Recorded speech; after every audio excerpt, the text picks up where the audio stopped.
All right, so welcome back, everybody. So our second talk today is by Nikolai Prochorov, and the title of his talk is Towards Transcendental Thurston Theory. So please. Right, thank you. Yeah, so I'm going to talk about transcendental Thurston theory. So mainly I'm going to talk about, well, transcendental dynamics, but let me start from a short recap of what Thurston theory is in the context of dynamics of rational maps. Well, when I say rational dynamics, I mean dynamics of rational maps defined on the Riemann sphere. And when we talk about rational maps, we are, especially interested in the family which is called, family of postcritically finite rational maps. And, those are rational maps having the property that each critical value of such map has a finite orbit, meaning that it eventually becomes periodic under the dynamics. And I'm not going to talk too much why this family is important, but these maps of this family have especially nice dynamical properties, but at the same time, this family plays a kind of structurally important role for understanding the dynamics in the whole space of rational maps.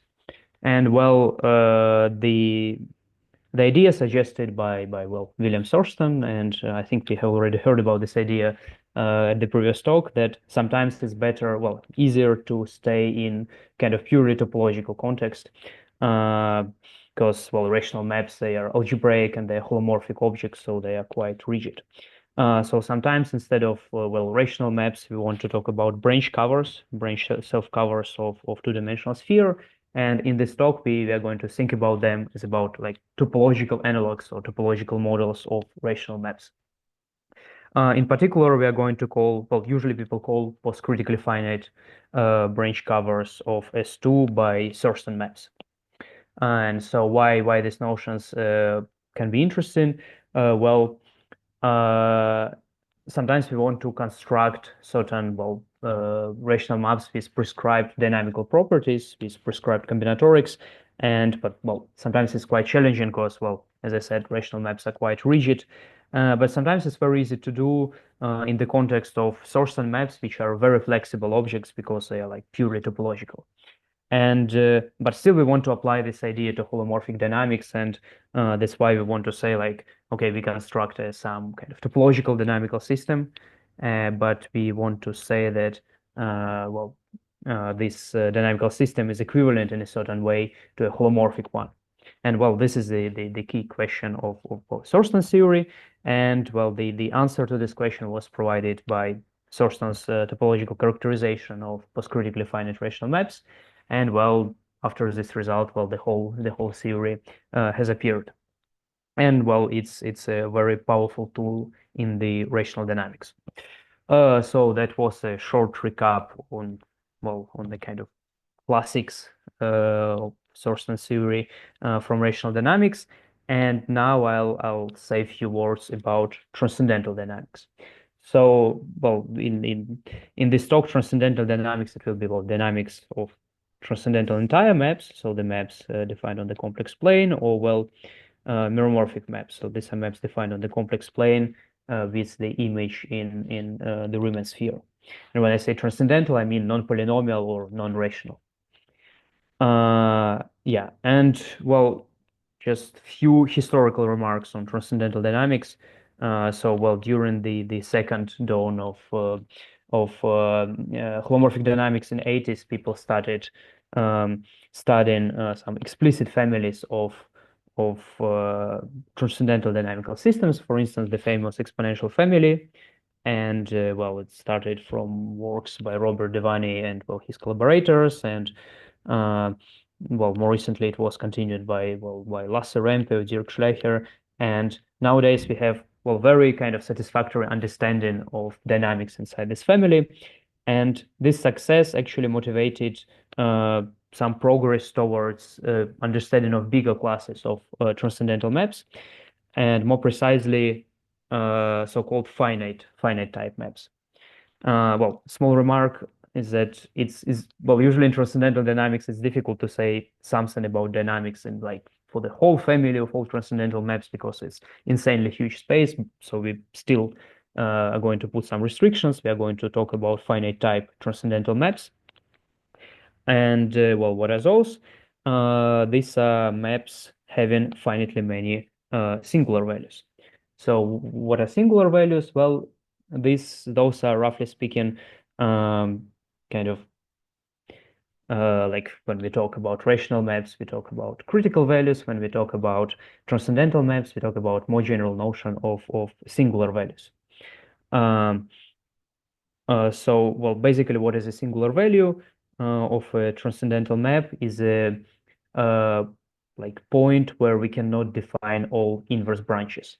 Or in other words, this is a point where we don't have covering property around such point.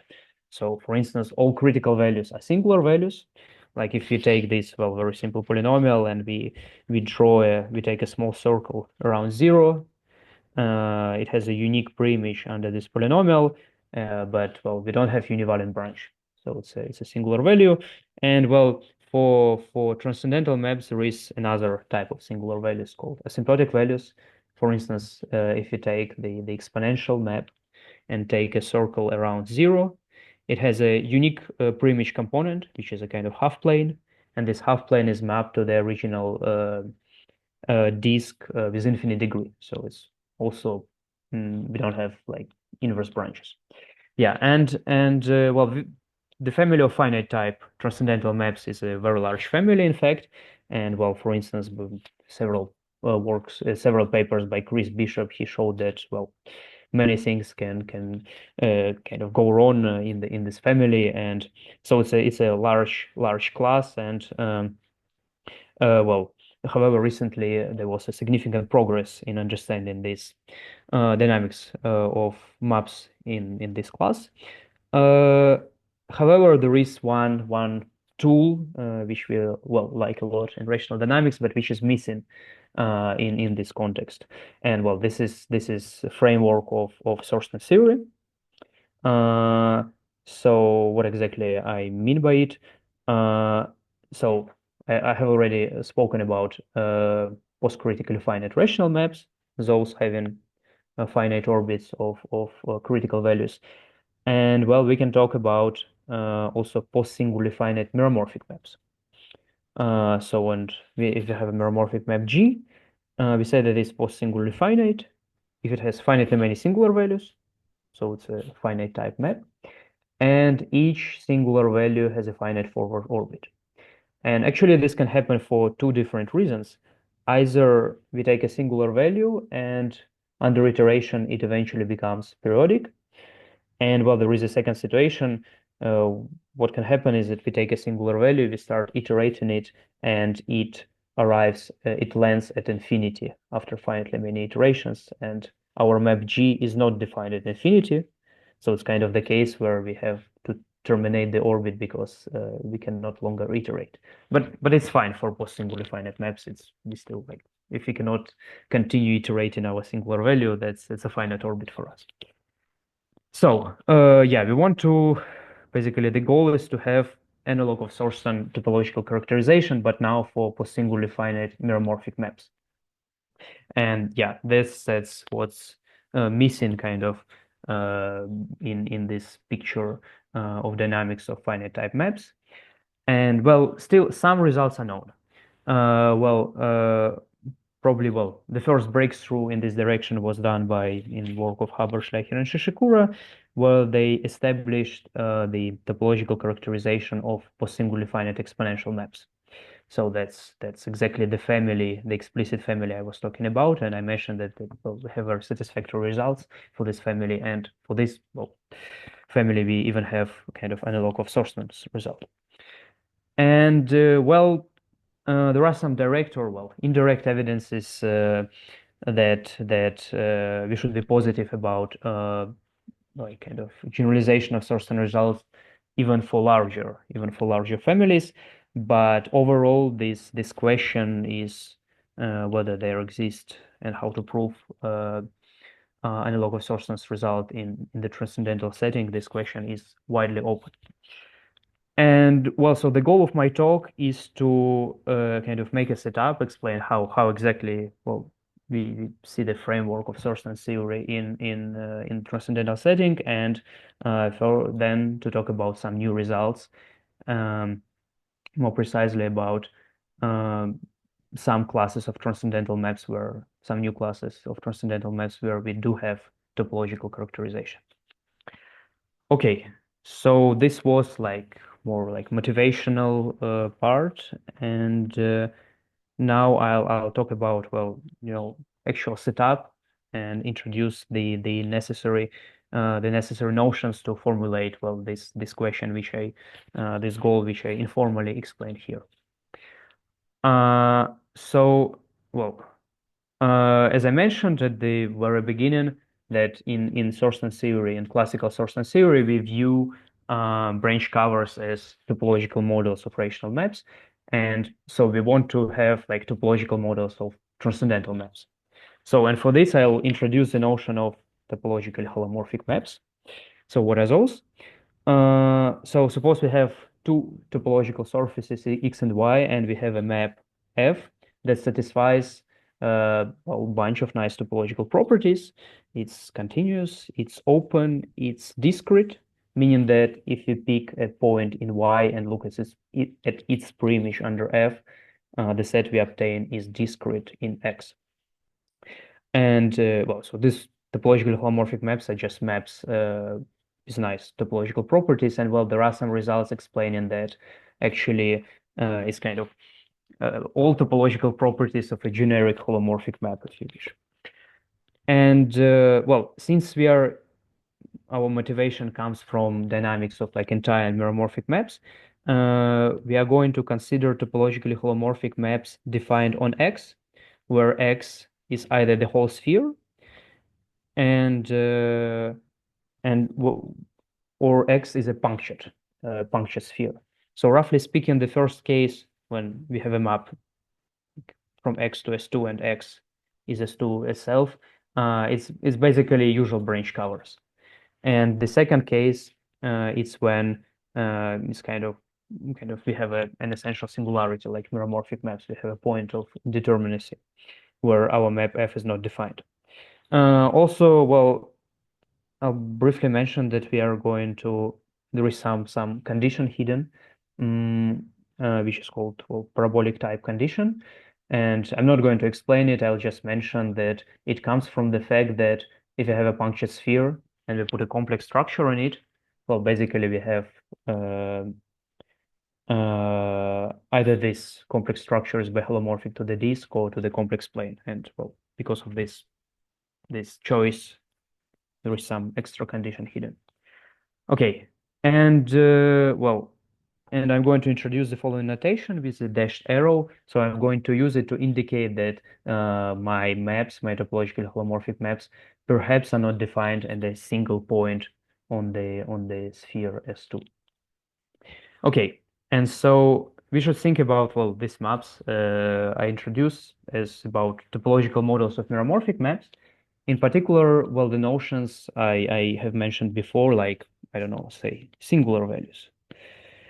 It works exactly the same in this topological context because, well, singular values, it's values around which we don't have inverse branches, and this definition does not require our maps to be holomorphic. So we have singular values, and so we can iterate singular values. We can talk about post-singularly finite maps, post-singularly finite topologically holomorphic maps. All these notions, they also work in this topological context. So, and well, we can talk about post-singularly finite topologically holomorphic maps, and I'm going to simply call them Thurston maps. So it's more general definition that we use in like rational dynamics. So if you have such Thurston map, which is defined everywhere on S2, so we have actual arrow here, then it's classical kind of Thurston map. If our map F is not defined at a single point, then it's kind of transcendental Thurston map. So this notion maybe it's more general that people usually well, these maps are more general than what we usually mean by Thurston maps. Some examples.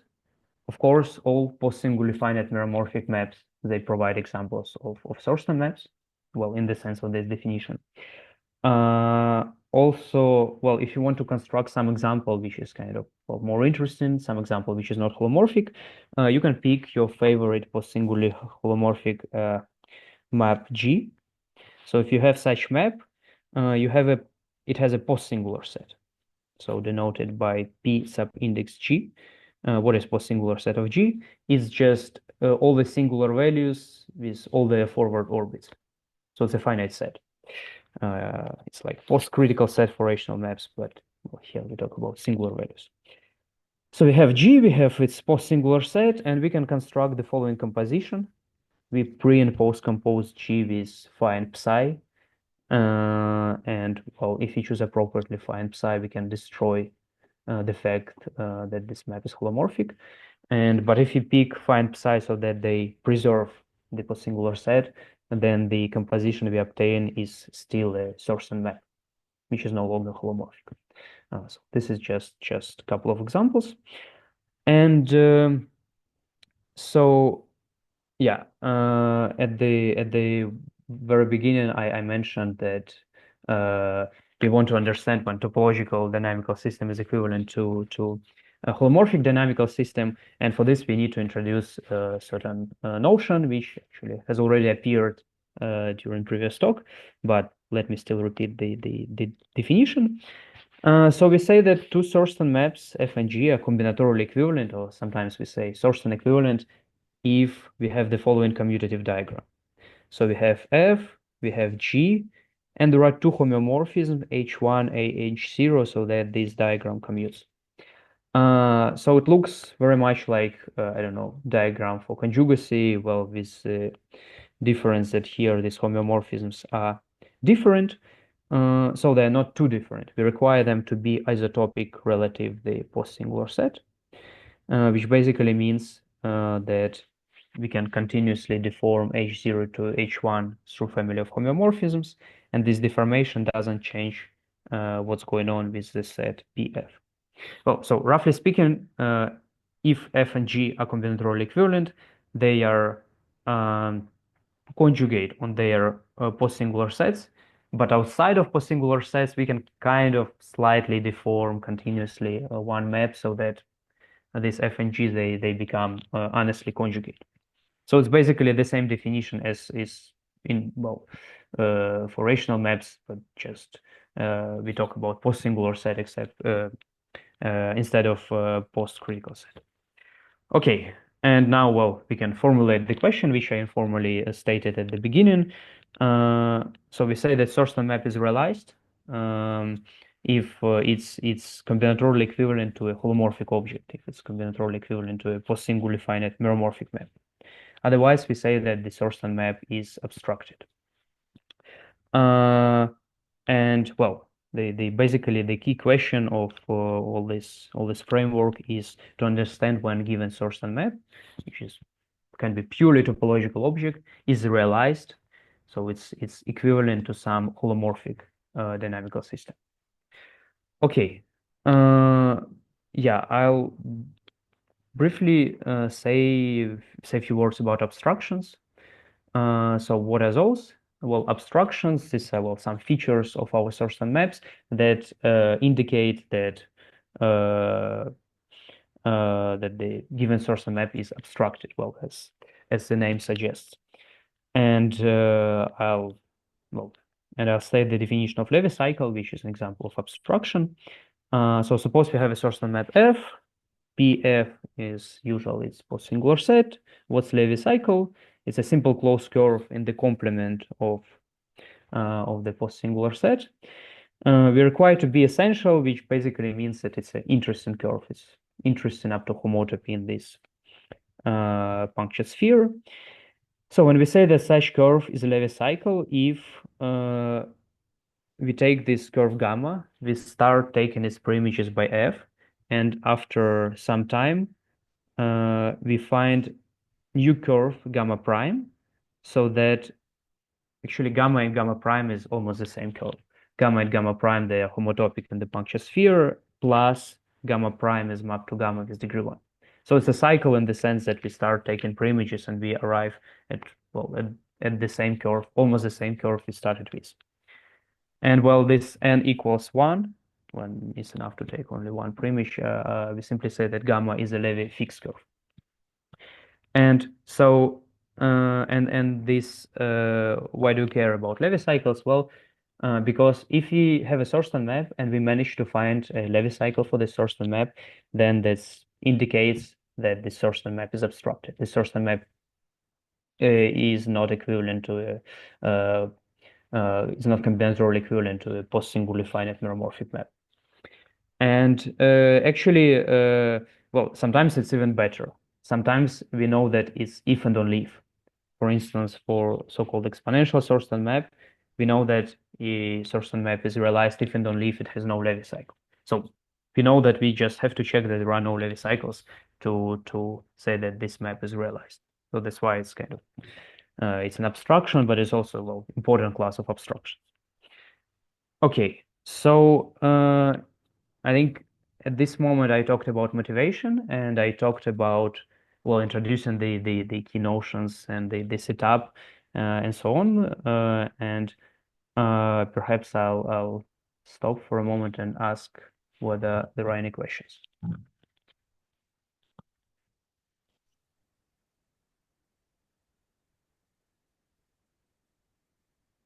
Well, it doesn't seem to be the case, so just go ahead. Okay.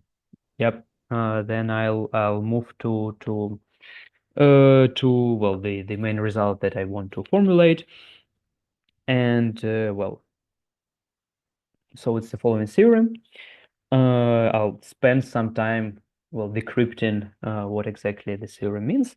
But basically, it's that theorem the theorem says that there is a class of Thurston maps for which, similarly to exponential maps, we have a criteria that map is realized if and only if it has no Levy cycles.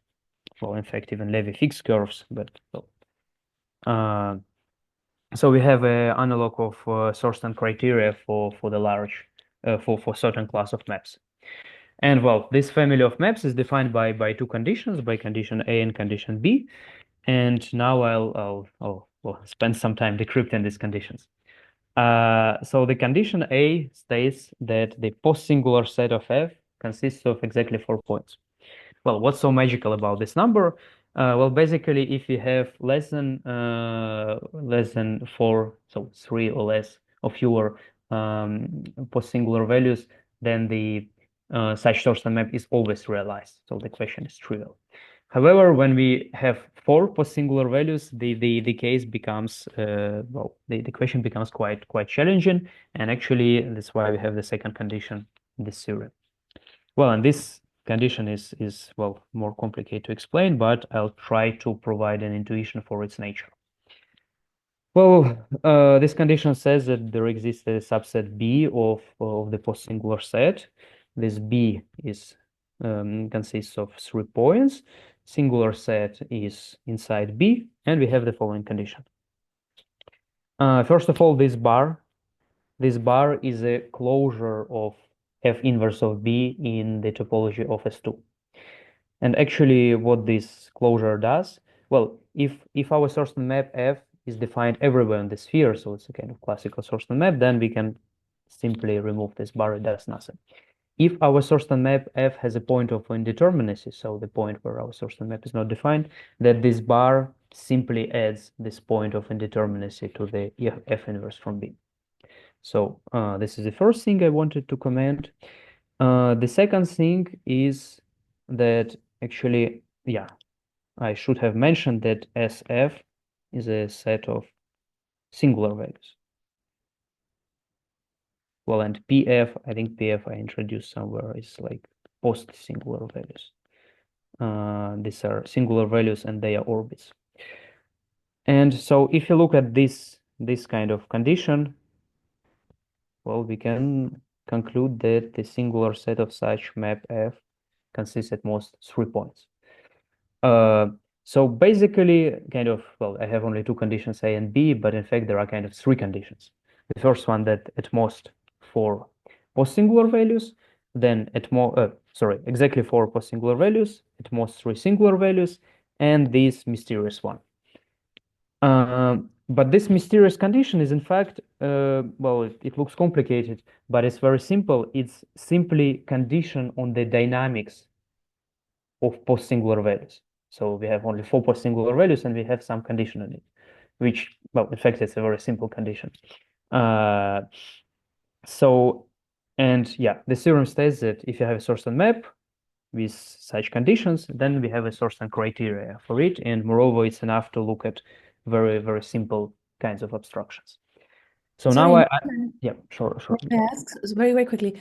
In your definition of singular values and post-singular values, singular values were not necessarily contained in the post-singular values, but now in your criterion they are. Did I get this correct? No, singular values are always okay. inside post-singular values. Okay, thanks. Well, critical points are not always inside. Okay. So our maps can have infinitely many critical points, but somehow they only finitely many singular values.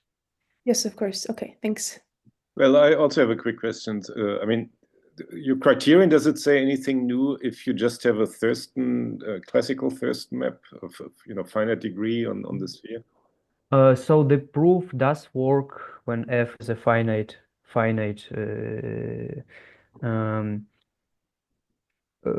degree map on the Riemann sphere. So we have like kind of different proof, which doesn't use the fact that some covariant maps have finite degree.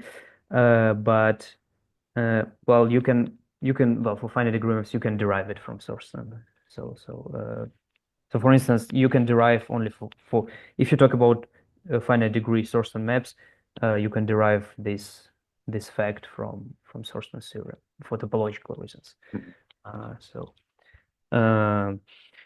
Okay, so now I'll show some examples where this criterion apply, and hopefully I'll also provide an intuition for this mysterious condition. So let's look at Thurston maps which are entire. So they kind of, well, they admit restrictions to the plane. They look like entire maps. And suppose that such Thurston map has 3 singular values, a, b, and infinity. Well, when it's entire, infinity is always singular value, and 4 post-singular values. So, well, the conditions of for post-singular values is 3 singular values are satisfied, and so we can look at what the map F does with these 3 points A, B, and C.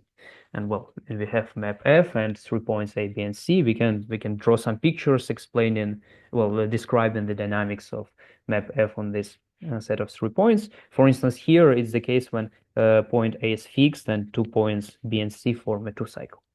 In fact, there are seven up to relabeling 7 pictures like this, 7 possible dynamical behaviors. Here we can see 3, and it's exactly the behaviors where the condition B is satisfied, and it's not satisfied for the other 4.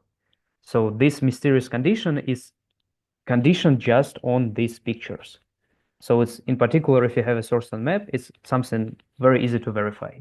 Even it might look ugly, but it's something very easy to verify. It's very condition that doesn't really care a lot about Thurston map F. It cares only what's going on with these few post-singular values. So for entire Thurston maps with 3 singular values, 4 post-singular values, we have 3 out of 7 cases are covered by this theorem. But we don't need to talk only about like entire Thurston maps. There are more examples. For instance, if you take Thurston map with at most 3 singular values and post-singular set ABCD, with one of these 3 behaviors, also the theorem applies. And actually, the list of kind of possible portraits where this theorem works is quite large. So this is just some few examples. Okay. But at least I hope this explains the nature of this condition. This is only like condition on this kind of graph. And now I'll make few remarks about the theorem. So, well, this condition might seem to be like super restrictive. However, the world of transcendental maps is so large, so this theorem covers uncountably many combinatorially different Thurston maps, and well, uncountably many realized and uncountably many abstracted. And well, this is first ever result of this nature because, for instance, if you look at the original Thurston criteria, there is only countably many postcritically finite branch covers up to combinatorial equivalence, and same for say exponential Thurston maps. So even these conditions are restrictive, but in fact there is a whole world hidden in each of these, very simple pictures. Well, the second remark is also applies to the maps which are non-entire. This I have already mentioned, and also, well, this is I haven't already mentioned, but it also works for maps with multiple essential singularities. I mean, I'm keeping the thing simple. So at the beginning I said we have only one point of indeterminacy. Well, we can allow many. We can allow countable closed set of essential singularities.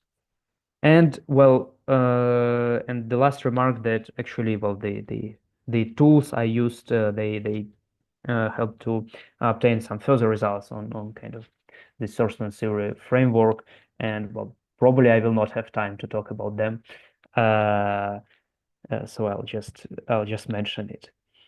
Okay, so this was the statement of main results. So now I would like to talk about proof, but okay, is there any questions, first of all?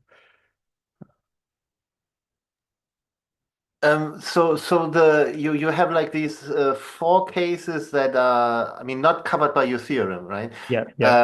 But so I mean, for these four cases that are not covered by your theorem, I mean, do you have examples where, I mean, it's obstructed but not obstructed by a Levy cycle, or do you? I mean, what is the status of the things that? Oh, I mean, one can formulate conjectures that if you have like entire Thurston map like this on R2, then it's realized if and only if there is no Levy cycle. okay.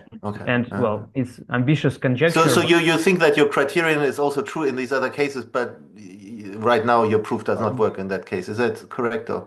Well, I would say it's a like very big and ambitious conjecture, but we don't know any counterexamples in particular. Okay. I mean, it would be interesting, if, I mean, in a sense, for me, it's sort of surprising that, that you only have like Levy cycles, and then the question is like, okay, is that because the other cases we don't yet understand, or whether there's something really, well, different that, in the transcendental case, Levy cycles are really the main thing, and the other type of obstructions that we know from the non-transcendental world do not seem to appear.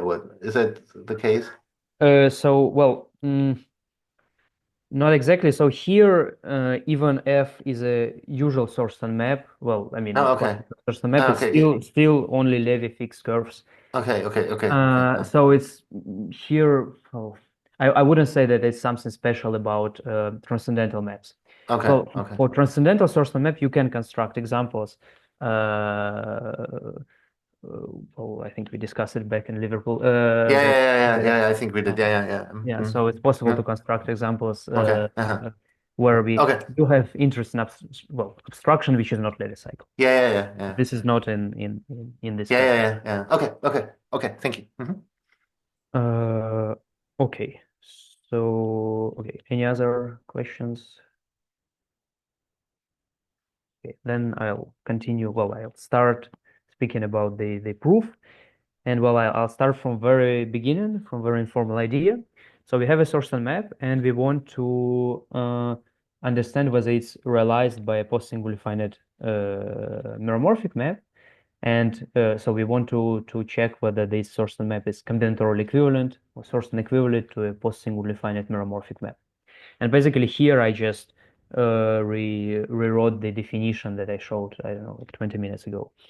So basically for our Thurston map F, we would like to find two homeomorphisms H0 and H1 that are isotopic relative PF, and the meromorphic map G, so that the following diagram commutes. So this is kind of what we want to prove in order to show that F is realized.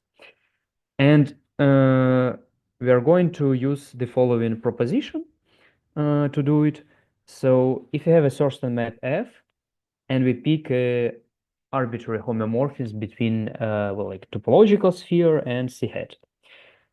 And basically this kind of proposition states that we can find another homomorphism psi, also between S2 and C hat, so that the following composition is holomorphic. So it's for given phi, we can find psi so that this composition is holomorphic. Moreover, psi is unique up to post-composition with the Möbius transformation. And I'll explain this thing on this diagram.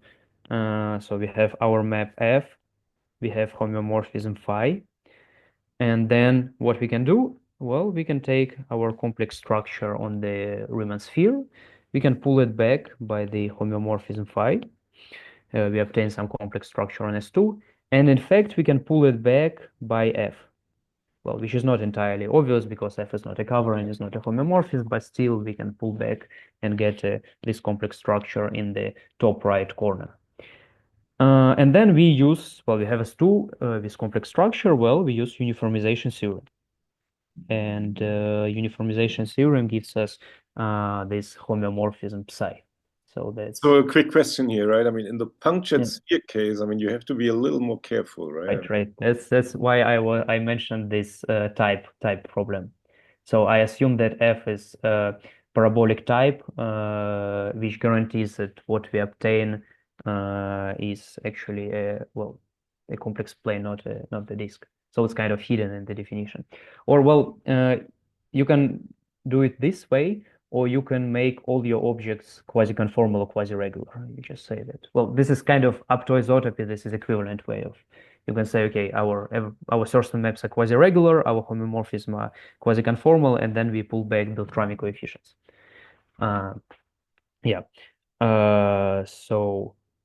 So basically, this proposition, which I stated, is simply two pullbacks plus uniformization theorem, and well, basically in this diagram, if we close it up, the map we obtain is holomorphic. And well, we like, iterating things. So what we can do, we can take arbitrary homomorphism of phi 0, and well, we can start applying this proposition. We can obtain homomorphism phi 1 so that this arrow is holomorphic. We can obtain phi 2 so that this one is holomorphic, and so on. So we obtain a sequence of homomorphisms. And we kind of hope that something will go well if we repeat this procedure many times. For instance, we will kind of converge to something, or we will be drastically divergent and we will kind of observe it. So yeah, but there are like two problems. Well, the first problem is that, as I said, this homomorphism phi 1, for instance, for phi 0 is not uniquely defined. It's defined up to Möbius transformation. So we have to make choice every time for the next homomorphism. And there is a bigger problem that we here we are doing iterative procedure in the space of all homomorphism between S2 and C hat, which is kind of enormous space. We don't want to live in such space. So what we are going to do, we are going, to kind of quotient out the space of homomorphism between S2 and C hat by certain equivalence relation. So what I'm going to introduce is Teichmüller space of puncture sphere or of Mark sphere. So suppose we have a finite set A, and we should always think that, in the context of this talk, that is a post-singular set of some Thurston map, even though we don't need it for on this slide. And then we introduce equivalence relation on the set of homomorphism between S2 and C hat. We say that phi and psi are equivalent if this triangle commutes up to isotopy, meaning that composition of meaning that there exists Möbius transformation M, so that composition of M and phi and psi are isotopic relative A. So basically we are quotienting out by Möbius post-composition, and we are quotienting out by isotopy. And if you do this quotient, we obtain something which is called Teichmüller space of the sphere S2 with the marked set A. And now we can make a precise the idea of this iterative procedure I was talking about.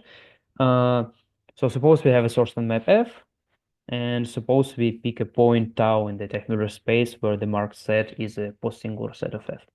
Well, it's a equivalence class. We can pick some representative phi.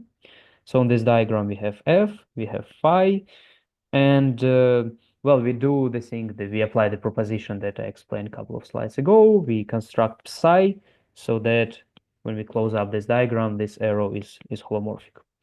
And then we define the pullback map as a operator, as a map acting on Teichmüller space with a marked set PF, well, which is defined by the following rule, which is, well, we simply take phi and we kind of pull it back and we define the pullback map this way.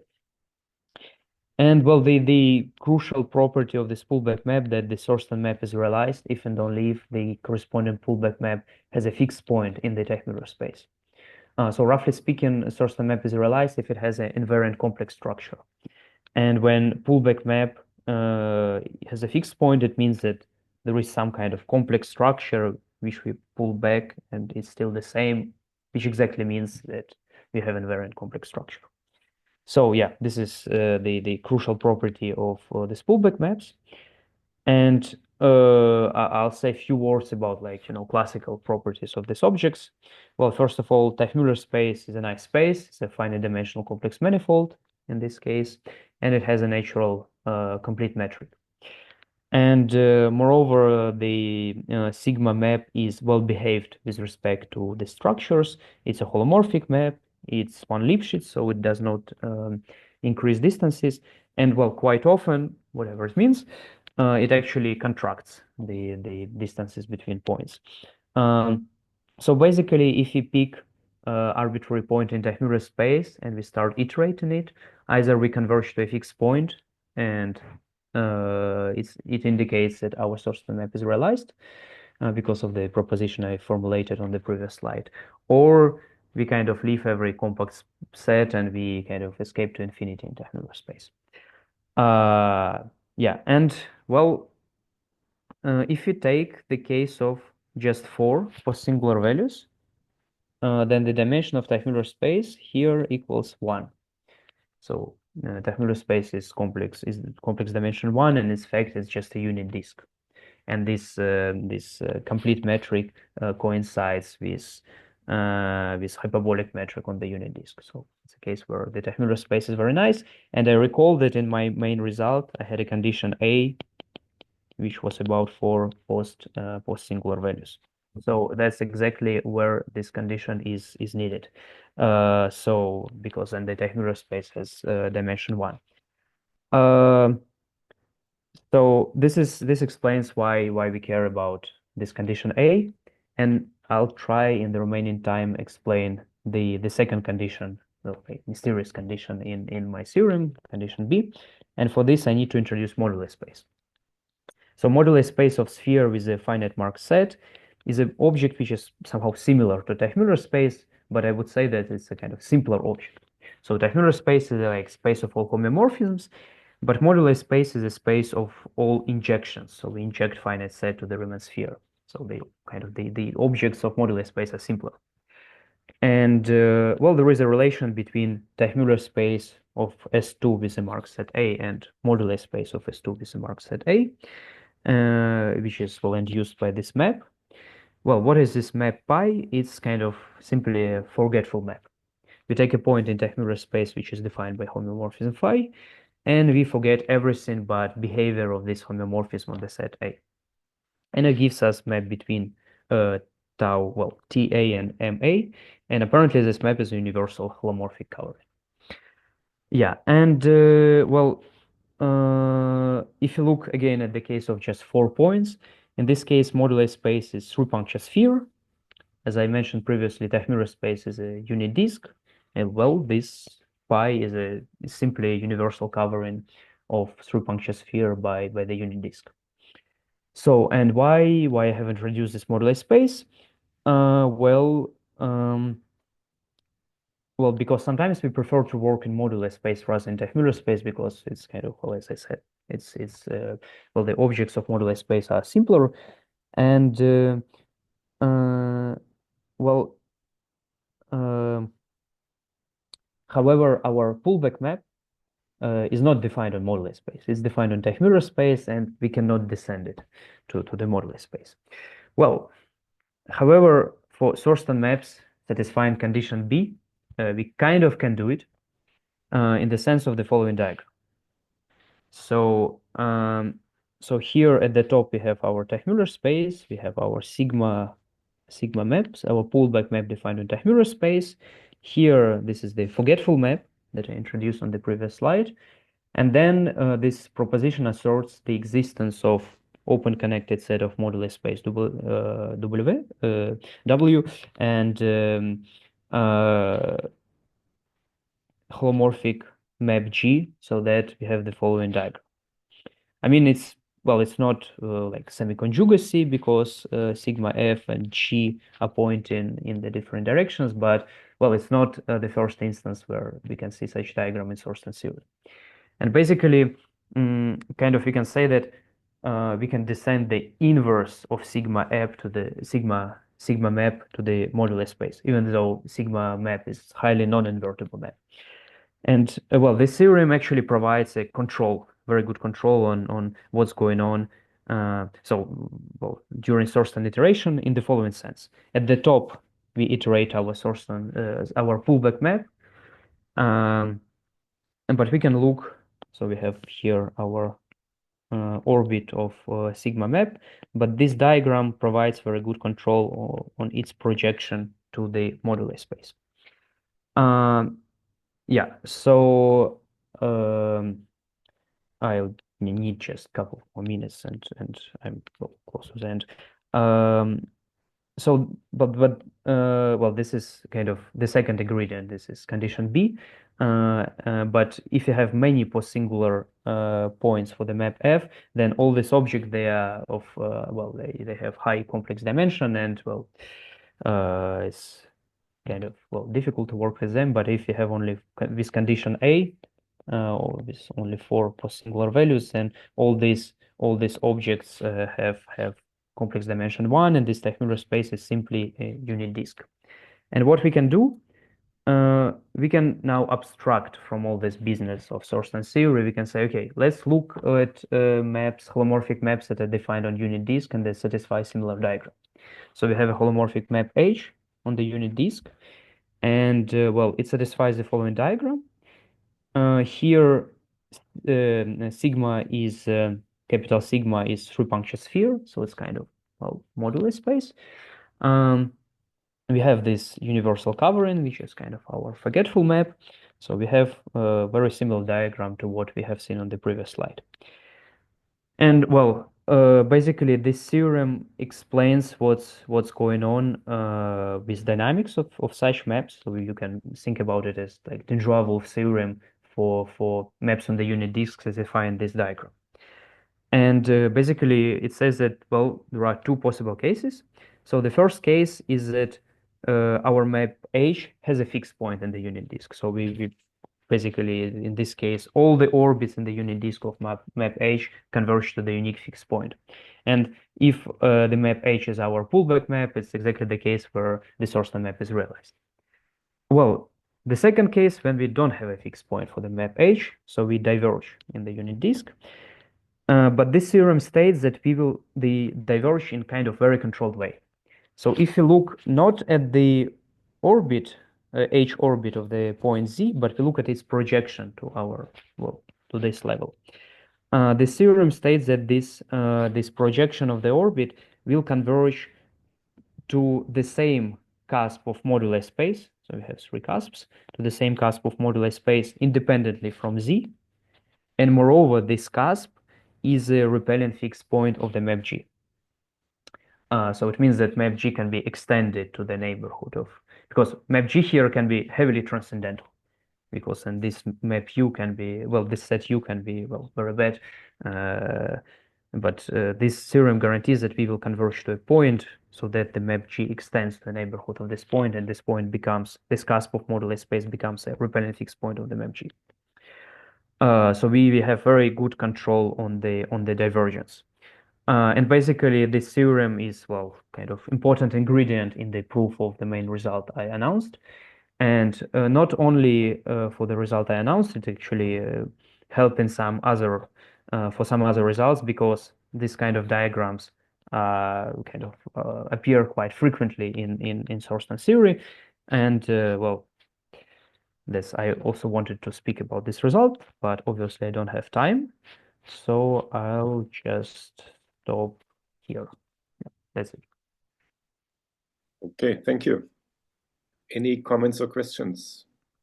Well, I mean, you have to tell us a little more how you get from, I mean, in the second case, how do you get the Levy fixed curve out of this?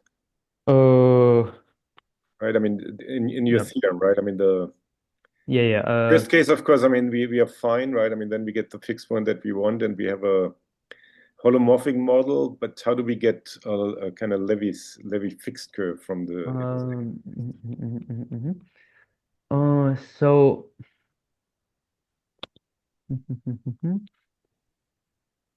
well, okay.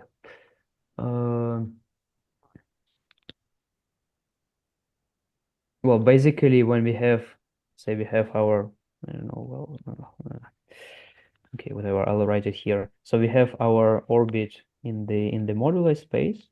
So we have our orbit, and basically we can say it's tau n, and say nu n, well, not nu n.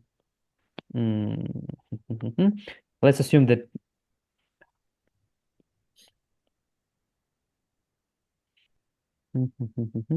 well, basically we do the iteration in Technuller space, and we look at what's going on in modular space. No, I mean, I And understand. yeah, I mean, but instead of yeah, having the disk, you take the half plane, then you will converge to kind of rational cusp, right? yeah. The invariant. So Don't there is understand this why it's a Levy curve. That's I'm getting to this point. So in fact there is a relation between this map G and what we see in Thurston iteration. So so this is what we see in Thurston iteration, right? And basically here we'll have the same map G. So basically the map G here and the map we see in Thurston iteration, they are kind of not very different. Well, you can think about Zach's well result. So for instance, well, when you have three postsingular values and you have one extra marked fixed point. In this case, this Mn is simply the identity. And basically the map here and the map there is the same. Here it's a bit more kind of subtle because we have this Möbius precomposition, but understanding that here we have convergence to in this diagram we have convergence to the repelling fixed point of the map G, tells us a lot what's going on in here. In fact, if this map Mn is just identity, I think what's going on, well, we fix as usual 3 points in the modular space, and we have xn. This is the fourth point. What will happen is that this xn will converge to a repelling fixed point of the map G, and we kind of then can find a large annulus so that the map G is injective on this large annulus, and we can kind of find a Levy cycle. So that the key is this connection between essentially the dynamics of F and this dynamics of the Thurston pullback map, right? I mean, this between the G's, as you said. Yeah, that's important because, for instance, I don't know how to prove the version of the theorem. Just say we can ask the following question. Suppose we have a Thurston map for postsingular values and we have this diagram. Suppose we have only this, and so we can apply this theorem, right? But if the Thurston map F is transcendental, I don't know how to complete the proof just having this diagram. So there is something extra about condition B.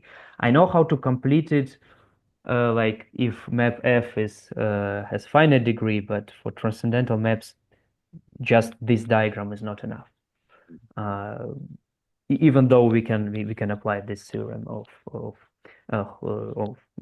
maps on the unit disk, so there is some extra in this condition B saying about maps that we can see in this diagram and the maps we can see in Thurston iteration. Okay, other comments or questions? So when people talk about Levy cycles or Levy obstructions, I mean, in particular in the work of Tanley, I mean, so she makes this distinction between the good Levy cycles and the degenerate Levy cycles, even though I don't really like the terminology. But the degenerate Levy cycles, I mean, in my understanding, are basically ones that are removable in the sense that you can collapse them and then you get something that is in fact a rational map or a proper polynomial.